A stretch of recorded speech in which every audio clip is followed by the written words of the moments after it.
What's going on, Fantasy Alarm Nation? I'm Justin Fensterman. He's Adam Ronis, and you are watching the DFS NBA live stream. What's going on, tonight's six-game slate? Adam, what's going on? You're stuck with me more. You're going to be on with me on Alarm After Hours on SiriusXM Fantasy Sports Radio tonight, midnight to 2 a.m. Eastern, but you're stuck with me for another hour or so, I'd say. I don't think it's going to be an hour. We're going to be about a half hour. I can let you know that now. Yeah, it's unfortunate. I get texts from you during the day. Now I got to see your face, deal with you tonight. I need a break. Yes. So, we'll make it short and sweet for you, Adam, but you did write the DFS NBA playbook here on fantasyalarm.com, so we have to go through it. Not an easy night. It's going to be a lot of bumps, but Adam, we will make it through and talk about things like the return of Victor Oladipo, seeing a 24-minute limit, how it impacts the Pacers. We'll cover that and all the injuries as we go position by position. Adam, let's start with the point guard here, because looking at some of the matchups tonight, we're still awaiting some injury news regarding James Harden and also Clint Capella. Russell Westbrook is very, very pricey against Portland, who doesn't play any defense. Who do you prefer between Westbrook or Lillard on the other side of the matchup? Well, I think on FanDuel you can go with Lillard because he's $1,200 cheaper. Doesn't mean you can't play Westbrook.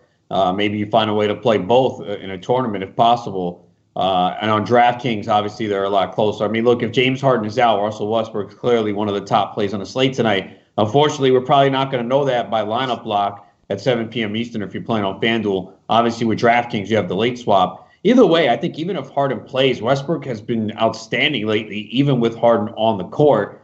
I think at some point Harden turns it around. He's clearly been a little banged up and struggling with his shot. But Westbrook has just been tearing it up lately. And you mentioned it's a great matchup against Portland. He's got at least 60.3 DK points in 5 of his last 6 games. So he was doing it even with Harden on the court. And the last time he faced the Blazers, he had a triple-double. He's got a 36.1% usage rate over the last month. And we know he really doesn't get along well with Damian Lillard. So Westbrook's in a really good spot here tonight. And so is Dame. I mean, Damian Lillard has just been, the last 3 games, has been on fire. I mean, think about this. 92, 70, and 84 DK points over the last 3. He's scored 61, 47, and 50 the last 3 games. Mccollum was out for 2 of them, but even when Mccomb came back last game, he still had a big game. And he has 27 3-pointers over the last 3 games. You know he's going to be up for this game. So they're both really good plays tonight. Now, if you want to pay up for somebody else, you could look at Kyrie Irving back in action tonight, going up against Detroit. Derrick Rose, Reggie Jackson, they're not going to pose a threat any kind defensively. It's Kyrie Irving's world, even if that world is flat, Adam Ronis, but still in another great matchup, but you're paying a pretty price tonight. Yeah, I think Kyrie's in a really good spot tonight. We just got word he's expected to play tonight. He obviously did not play on Sunday, left Madison Square Garden when he learned of the tragic death of Kobe Bryant. And Kobe meant a lot to him. So I do think Kyrie's going to want to put on a show. And we know he is the focal point of the Nets offense, and he takes a ton of shots. And he just faced the Pistons over the weekend. And he had a big game against them, even though it was overtime. He had 45.6 rebounds, 7 assists. So I'm looking for Kyrie to go off tonight. Now let's go down and look at some of the mid-tier options, Adam, as we continue talking about some of the point guards here. You have Chris Dunn. Interesting situation with Chris Dunn because he can play multiple positions on the floor, and that will keep him in the game longer. And Adam, you could tell me if I'm wrong by saying this, but I think it's safe to say that Chris Dunn is this sad team's best defender. Would you say not? Yeah, and that's one of the things that helps him is he has 15 steals over the last 6 games. So he doesn't really score that much, but he does a lot of little things. And when you're playing 30-plus minutes, it kind of adds up. And he's got at least 28.3 DK points in 5 consecutive games. So, he's not a primary target, but I think in cash games, I think he can get you like 30 fantasy points. I think the Bulls can keep this game close here against Indiana, which is coming off, I think it was a 5-game road trip. So I do like him. And I love Chris Paul tonight. Chris Paul, another guy that had to sit out a game because of Kobe Bryant. And he had to grieve, and I think he's going to look to really go off tonight and honor Kobe. And he's been pretty good lately anyway. We've seen some high ceiling games for him. He's got at least 44.3 FanDuel points in 4 of the last 7 games. The Kings defense is terrible, especially De'Aaron Fox going to be guarding him. I mean, the last time he faced the Kings, he didn't score a lot, but he had 8 points, 7 rebounds, 12 assists, and 3 blocks. And I just think he's going to look to go and score a ton tonight. So Chris Paul's another guy I like a lot. He's just been a lot better at him over the last few weeks, offensively more involved, even though Shai Gilgeous-Alexander is still that number one option. You could absolutely get Chris Paul. Nice price, $7,200 on FanDuel, $7,400 on DraftKings. You also have Dennis Schroeder in there as well from the Oklahoma City Thunder, obviously making a big run at sixth man of the year for a reason. The offense in the second unit runs through him, so you can look at him for a value as well, $6K on FanDuel. Let's move over to shooting guard, because right now, Adam, we don't know what to do with James Harden, because when James Harden's on, always in consideration. But at this time, we're going to have to make some pivot options just to keep us safe. Yeah, for sure. I think it's going to be really difficult to play him on FanDuel unless you play a ton of lineups and tournaments and you want to sprinkle him in a few. But I know most people listening probably don't do that, only a handful of lineups. So it's really difficult to play Harden on FanDuel. Obviously, on DraftKings, you have the late swap. So if you're going to be around and you have time to pay attention, you might be able to swap to him at low ownership. For example, if you have Westbrook in there at 10-4, maybe you have an extra $300. Maybe you say, you know what? People are not going to make the change. Harden could be low owned, and he's going to go off at some point. I mean, I know we've kind of been saying that for a few games now, but he's been banged up. I mean, look, there's a chance he doesn't play tonight either. I know they list him as questionable. But we usually don't see him this cheap at 10-7 and 10-6. So the Blazers are certainly a bad defensive team, 26 in defensive efficiency. So Harden, if he is out there, could go off at low ownership. And that's what you're always looking for in those tournaments, to try to get someone like Harden low owned. And he should be tonight, because it looks like we're not going to have word by 7 p.m. Eastern. So for those that are building around their shooting guards, you have Zach LaVine, who at this point, running out of options in Chicago, they need someone who could put the ball up consistently and score. That is Zach LaVine, the mainstay in Chicago. You also have DeMar DeRozan as well, Adam. So if I ask you between the two, on DraftKings, it's only a $200 difference. However, on FanDuel, it's an $800 difference between DeRozan and LaVine. Who are you prioritizing in your lineups tonight? Yeah, it's DeRozan. I mean, LaVine has Indiana, which is kind of a tough matchup, but he scored 43 points against them back on January 10th. To me, he's always in play in tournaments. He's had two huge games recently, but both came against the Cavaliers. Obviously, Pacers are a tougher matchup, but again, he had success against them. He's more of a tournament play. I don't think you use him in cash, but DeRozan, obviously, with no LaMarcus Aldridge, gets a 5.4% usage bump, up to 33% with Aldridge on the court. And DeRozan's been playing very well. At least 44 DK points in 9 of the last 11 games. He's averaging almost 26 points over his last 18 games. So DeRozan gets the edge, and they are at home, too, against Utah. And Utah doesn't have anyone that's going to stop in the mid-post. That's what it's going to be. It's not a guy that's going to be playing from the arc. So he's going to make rebounding look easy once again, because outside of Rudy Gobert, he'll be able to get by whoever, especially Bojan Bogdanovic, who's not as aggressively on the defensive end. Let's talk about CJ McCollum, because I did put him in the starting five video for a reason, not only because of the Houston matchup. I don't care if Harden is in or out, but he's had two really strong games, averaging from a scoring standpoint 24.5 against this team already. Adam, I worry a little bit sometimes that he's too scoring dependent, but I think he's been helping out a little bit more on the assist front as well. And especially now that you have Trevor Ariza being a bailout option, they could help him on the assist front if Ariza is left open from distance. Yeah, and that's what happened last game. He had 5 assists. So Mccollum is a guy, too, that I don't use a lot because he is scoring dependent. But in this matchup here, I mean, when I wrote it, the game total was 236. It's up to 238.5. So I think everyone's expecting a high-scoring game. Mccollum, obviously, is a big part of the Blazers' offense. So if he can just contribute a little bit, get a handful of assists, some rebounds, there's a good chance he could score 25 actual points in this game. So if there's any time that you use him, I think it's tonight. So he's definitely in play. Also, somebody else that made the starting five video, Adam, we're in sync with a lot of players for tonight's slate. Buddy Hield, another guy, again, coming off the bench, and you think he's a little bit more motivated now that he's coming off the bench. A couple of great games off the bench, including 42 points last time out. Now going up against the Thunder second unit, I am praying that they don't start Buddy Hield, Adam. I want him to attack that Thunder second unit. No one's going to stop him.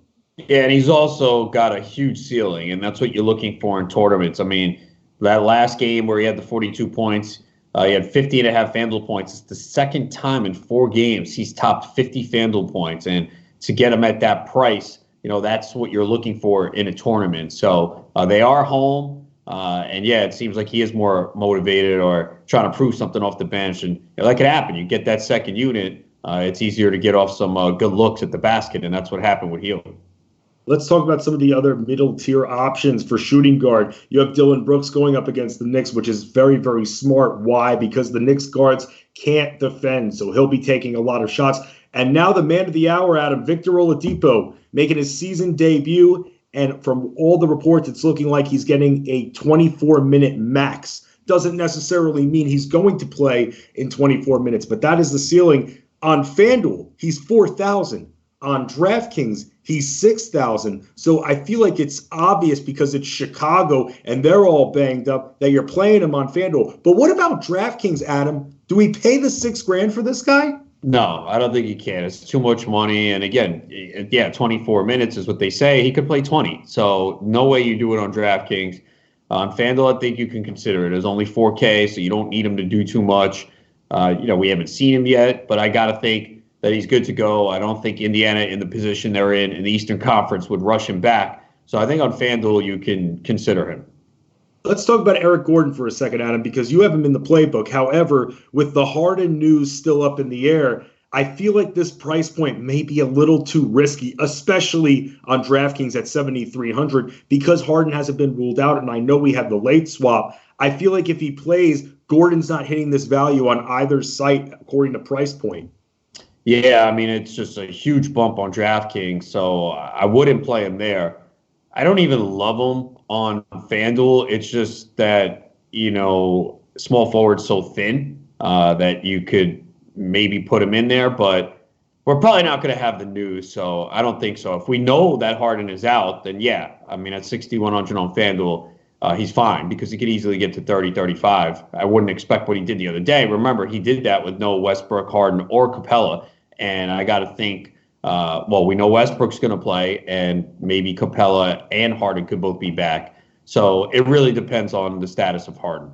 Let's talk about how messy of a small forward situation it is. Because, Adam, some of the options that you have Danilo Gallinari going up against Sacramento. Marvin Bagley III still out. They're still dealing with front court depth issues. So it's going to be a lot of Nemanja Bjelica that's going to be facing Gallinari. Then you also have Marcus Morris, which you and I actually talked about on Alarm After Hours last night. Why? Because with Jay Crowder still hurt, the defense isn't going to be there, and Morris is being showcased in trade rumors right now, so he's still going to get a lot of shots. He's been one of the best three-point shooters in the league this season, and when you think about it, the Knicks really don't have anybody else that they can rely on to hit long-range shots. And then you have T.J. Warren, who I love his price point, especially with no Miles Turner. Even with Oladipo back, he's going to be getting more shots with Turner out, Adam. Yeah, and they never kind of raise his price, and I think he's okay in cash games. If you want to, again, small forward is just so bad. It does, though, seem like Jay Crowder will play tonight. He was not listed on the injury report, so he could play. But yeah, small forward's just a disaster tonight, man. I mean, especially on FanDuel, you have to play two. At least on DraftKings, there's some players with multiple position eligibility where you can maneuver around it, but it's kind of tough there on FanDuel. I mean, Gallinari certainly is that's how crazy he is. He's the most expensive small forward tonight, and he's solid. I mean, he's played very well. He's got at least 30.3 FanDuel points in 6 of the last 7 games. Good matchup against the Kings. They're one of the worst defensive teams, so you could look at him. Someone that I didn't put in there that I think you put in your starting 5 is Carmelo Anthony, and I think you could look at him. I think he's 50. Oh, you have to. I think it's a revenge narrative, and also had a double-double last time as well. He's going to be getting up to play. If there's any game, Adam, that he's going to all of a sudden turn it up defensively, especially from the production standpoint, it's going up against the Rockets to prove them wrong. Yeah, and it's a fast-paced game.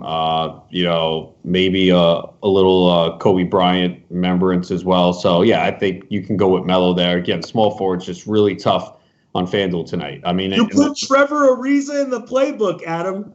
He's 3,700 on FanDuel. We were joking about him last night. I mentioned him to you during our beer pong, and now you're putting him in the playbook. Do you know there's a salary cap in NBA DFS, correct? Yes. What site were we doing last night?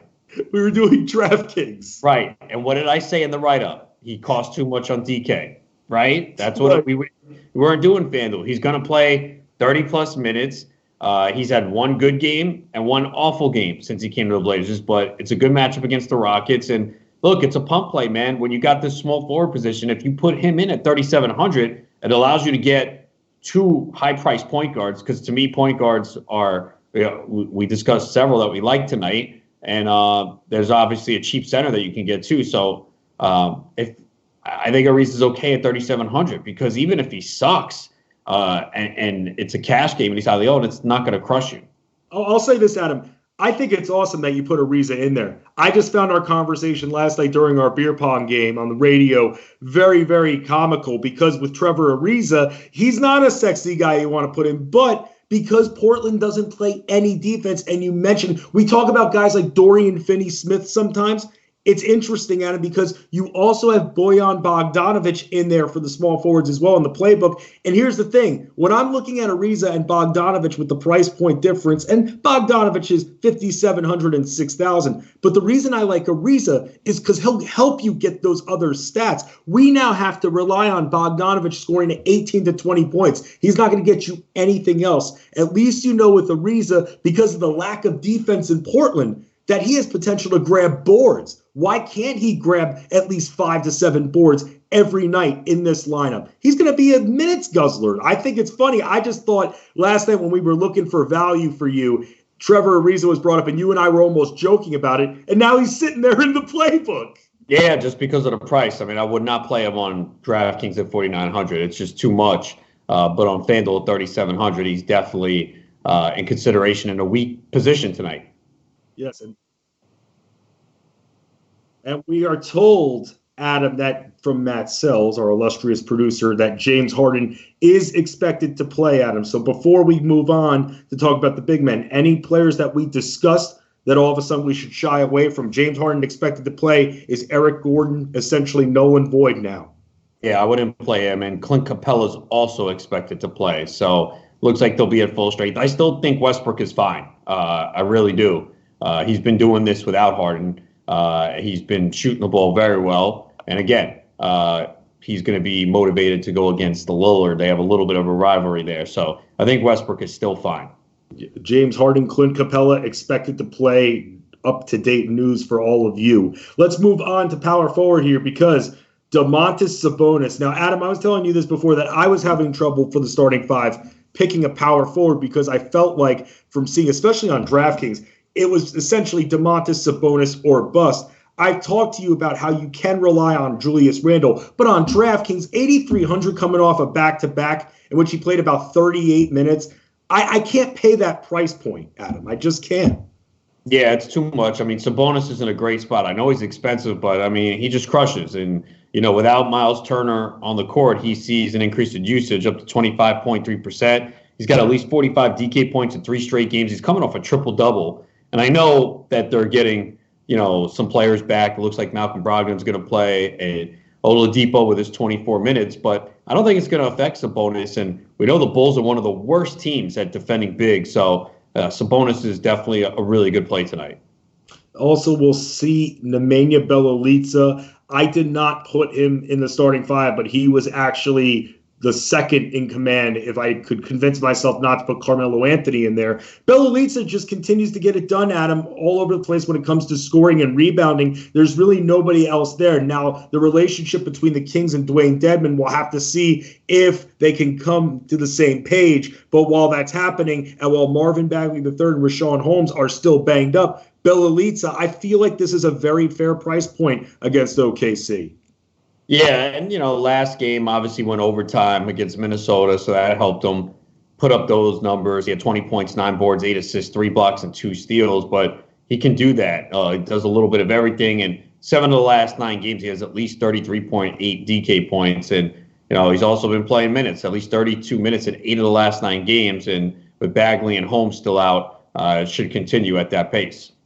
talking about a couple of other power forwards you put in the DFS NBA playbook here on fantasyalarm.com, Adam. Jaren Jackson Jr., you and I have talked about, and it's funny, I didn't even read your write-up, and I was literally about to say, you and I have talked about how frustrated we are with Jaren Jackson Jr. You actually start by saying Jackson is frustrating. He really is, because he doesn't grab boards. He'll help you out with blocks. He'll score you points, but you want those rebounds. However, it's the perfect matchup for him because the Knicks don't play any defense, and it's a mid-salary price point on both sites. $6,400, I think, is very fair. So I'm going to ask you this, Adam. Do we spend up for Jackson, or do we go after a guy like Thaddeus Young, who has a very safe floor and is about $1,000 cheaper on both sites? Yeah, Young in cash, Jackson in tournaments. I mean, because Young doesn't have a high ceiling, so he's more of a cash game play, can get you 5X. He's played at least 28 minutes in 4 of the last 5, at least 24.8 DK points in 4 of them. I mean, if you like the revenge narrative, he's going against his former team. With Jackson, it's can he stay out of foul trouble? I mean, that's one of the biggest problems for him. And he did have 7 blocks last night, and the Knicks have been really struggling against power forwards this year as well. So Jackson, to me, is someone I can never use in cash just because, he could pick up 2 fouls in the first 2 minutes and then he's sitting. You can't have that in a cash game. But in a tournament, man, if he's on and he can if he gets some rebounds and he gets the blocks and he's aggressive scoring, he can go off. So I think it's Young in cash, Jackson in tournament. If you're just joining us, we went over some injury updates before. James Harden expected to play. Same with Clint Capella. And let's move on. Also, I'll see this. I'm getting an update that Andre Drummond, who's been dealing with a slightly sprained wrist, he is also expected to play. And Adam, as we transition here to centers, Andre Drummond is your high-priced guy. You're spending over $10K on FanDuel, $9,700 on DraftKings. I understand why you still put him in there. It's because the Nets are completely garbage at defending any center, and even with DeAndre Jordan back in, no one's going to stop Andre Drummond, especially the Brooklyn Nets. Yeah, he's had 5 double-doubles in the last 6, and he just faced the Nets on Saturday. He had 20 points, 21 rebounds, 2 assists, 2 blocks in 41 minutes. Game was overtime. But the Nets allow the 3rd most fantasy points to centers. So, Drummond is expected to play. Yes, it's a high price point, but if you can fit him in, and I don't think you have to tonight, you don't have to go there, but he's got to be in play because always capable of getting a 20-20 game again in this matchup. Man, it's interesting, Adam, because Domantas Sabonis, who flexes there, especially for DraftKings, I mean, the Bulls are the worst, and Sabonis should be able to eat. The $9,400 price point compared actually looks pretty good compared to Drummond's, especially if you're comparing FanDuel as well. Rudy Gobert, you and I have talked about this. When he's 9K, he's not as appealing, especially going against the Spurs team, who at this point it's Gobert versus Jakob Poeltl. So with Gobert at $8,700 on DraftKings, is that a price point you're still willing to spend? Yeah, for sure. He's had 10 consecutive double-doubles. He has at least 47 DK points in 8 of the last 10 games. Utah's coming off a game where I don't know how they lost at home against the Rockets. We're still trying to figure that out. Yeah, so I expect them to bounce back. They haven't been as good on the road, but they win on the road. They just don't blow teams out. I think they've covered 8 of the last 10 on the road, so I see that line has moved up to 5.5, but I expect Utah to win this game tonight, and I expect them to bounce back. So Gobert certainly could have another big game here, and you have to consider him. Let's talk about another high-priced guy. Do you like Hassan Whiteside as much with Clint Capella expected to play? Yeah, definitely. I mean, Whiteside's just been crushing it this year. It's 5 double-doubles in the last 6 games. And the biggest thing for Whiteside, which we've talked about over the last few weeks, is the minutes are finally up. That was a problem early in the year. It was like 25, 28. He's consistently playing in the 30s now, at least 32 minutes in 6 straight games. And what a year he's having. 15.6 points per game, 14 rebounds, and 3 block shots. He has at least 52.5 DK points in 3 of the last 5 games. We expect this to be a fast-paced, high-scoring game. So, yeah, Whiteside is definitely one of my favorite plays on the slate tonight. Final couple of plays at center that we'll go over. Jonas Valanciunas, a little surprised at him that he made the playbook, considering that he played, and you rate this up, over 30 minutes, which we don't see too often for Valanciunas. Played over 30 minutes last night. So, Adam, that makes me fear him a little bit, even at this price point. However, All Jonas Valanciunas really needs, especially going up against this Knicks team, who, let's face it, Mitchell Robinson will probably get about 3 fouls in the first 5 minutes that he's in the game. Valanciunas, even in 23 to 25 minutes, can still get a double-double against this Knicks squad. Yeah, and that's the way I look at it. He's a guy that I really don't play that much. I mean, it has to be a really good matchup, like a Golden State or a team that he can exploit inside because of the minutes. And I was stunned to see him play 34 minutes last night. And I think we'd be playing him way more if he was getting those 30-plus minutes. Of course, the price would rise higher than the 65 and 6,400 that we're looking at now. But he's only reached 30 minutes in 2 of the last 8 games. But if he gets 25 to 28 against this Knicks team, I think he still can go for 40-plus DK points. So at that price point, I think you could take a shot just because of the matchup. And again, this is not the easiest slate. So again, with Valanciunas, he's more of a volume play, does not need a lot of minutes in order to grab rebounds and score points. Final center that you mentioned in the playbook, Adam, Jakob for obvious reasons. Again, no LaMarcus Aldridge, played 36 minutes, had a good game. Now, I'll say it was against Chicago. However, Adam, I put him in my starting 5 because the FanDuel price point is just too good to pass up at 4,400. And even though he's facing Rudy Gobert, opposing centers can score on this guy, Adam. We've talked about it on Alarm After Hours. And even though it's Jakob, the minutes make his floor safe. And he'll score about 10 points, but what's stopping him from having another double-double? Yeah, it's just the price on FanDuel, too, at 4,400. Again, with the high-priced point guards that are in really good spots tonight. It allows you to get 2 of them. It allows you to pay up at other positions, especially if you use him and Ariza, then you can really open up some money. I mean, it always sucks on FanDuel to play that cheap center because then you bypass Drummond, Gobert, Whiteside. But I think tonight you can do it here on the 6-game slate. You save that money, and you really don't need him to do much. I wouldn't expect a performance like last time out. It was a great matchup. But if he's going to play 30-plus minutes here, he shouldn't have a problem, 5, 6, 7xing here in this matchup. And his per 36 numbers are good, 10.9 points, 11.6 rebounds, 3.7 assists, and 3.3 blocks. So it's just a matter of him getting the opportunity to play. And it looks like he will get it here with LaMarcus Aldridge out again tonight for the Spurs. Adam, he's recorded multiple blocks in 10 straight games. 10. So just remember, you don't think he's going to score a lot of points. He'll make it up to you in other ways. Adam, final player I want to ask you about here because I want to go back to the whole Valanciunas thing with the minutes. Brandon Clark, I feel like, has to be in play tonight. 4,900 on DraftKings, again, coming off the back-to-back. Who else do they have? Clark can not only help sub in for Valanciunas, but also for Jackson if needed as well. We've talked about his foul trouble. So do you like Brandon Clark at all for a nice value? Yeah, he's fine in tournaments, could play anywhere from 24 to 28 minutes. So, yeah, I think if he, you're building your roster and that's how much money you have left and he's there, I think in tournaments, cash you can't because the minutes aren't reliable. But in tournaments, especially with this matchup against the Knicks, Valanciunas, if they do cut back on his minutes and he goes back to 25, if Jackson gets in foul trouble, then maybe there's a shot that he sees close to 30 minutes. And if he does against the Knicks, he certainly can produce. 6 games, 6 million chances to win. Adam Ronis at Adam Ronis. I'm Justin Fensterman at Fensty Sports. You were watching the DFS NBA live stream on fantasyalarm.com. And make sure to catch Adam Ronis if he decides to show up and myself on Alarm After Hours on Sirius 210 XM87 tonight, midnight to 2 a.m. Eastern, live or on demand with the Sirius XM app. Adam, I'll see you at midnight Eastern, and good luck with everything with your wagering and also your DFS lineups, and let's all dominate it.